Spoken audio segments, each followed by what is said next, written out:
what is lust? And there's a lot of confusion out there about lust.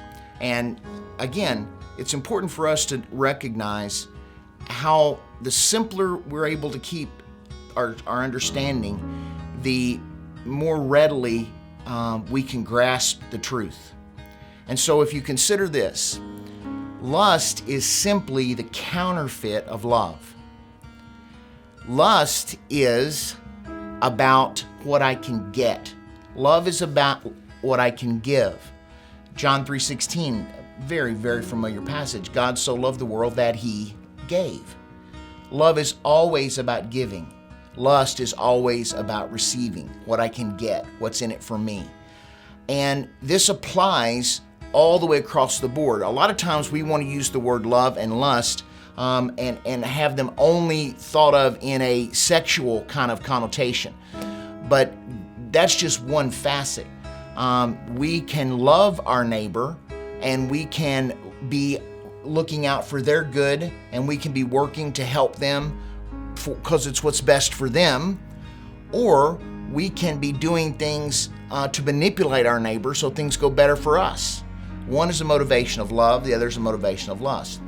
Love always gives. Now, if we think about this in the context of a marriage, my wife and I have been married for nearly 40 years, and we are continuously working at giving love to the other because it's always about giving.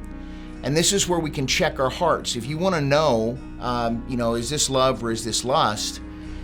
Who's it about? Who's it for? Love always requires sacrifice. Love always requires a giving up and a yielding up. Lust, instead, as the counterfeit, is consumed with gathering things to myself. It's interesting, in all the years that I've been ministering and counseling and helping and working with people in marriages, I've never had a married couple sit down with me and say, we just can't stay together anymore. We just are loving each other too much. But I have heard on a lot of occasions, I'm not getting what I need. And this is a huge red flag. I'm not getting what I need. I'm not getting what I need is not about love at all.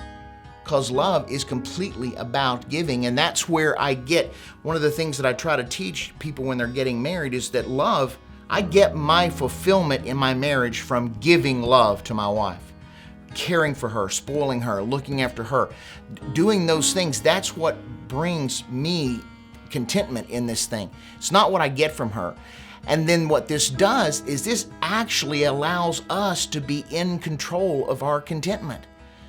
If my emotions are at the mercy of how my wife responds to me, if my emotions are at the mercy of the choices she makes, then I'm on a really short string.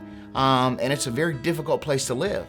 But if I can get my fulfillment from giving love, from sacrificing, from caring for her, then my contentment is between me and the Lord, and I can pray for her if she is discontent. I can encourage her, but my peace and my contentment is not hinged on what someone else does or believes. That's why love is always possible.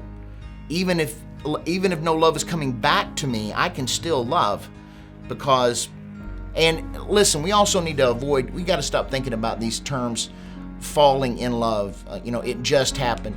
Love is a choice. Love is a decision. We have decided to continue to love each other every day for all of these years, and therefore we do.